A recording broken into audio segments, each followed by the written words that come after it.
hayvancılık maalesef 1980'li yıllardan sonra hep geriye gitmiştik. 1980'li yıllarda ihracatçı bir ülke olan Türkiye, başta Orta Doğu olmak üzere Afrika ülkelerine kadar canlı hayvan ve et ihraç eden ülkemiz, bugün maalesef canlı hayvan, et, bunlar da yetmezmiş gibi son yaşanan kuraklıktan dolayı yem ithal eder hale geldi. Daha önceki fiyatlarla hala alımlarını gerçekleştirmektedir.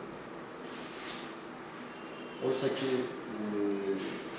besicinin maliyeti 3 yıl önceye göre en az 3 kat artmış durumdadır. Buna bir çare bulunmalıdır. Buna bir çarenin bulunmaması halinde de gerçekten dışa bağımlılığımız bu sektörde %100'lere varmış olacak.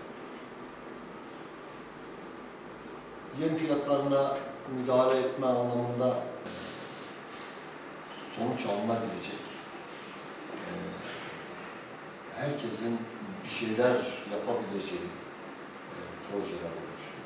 İşte sanata yönelik projeler olmuştur.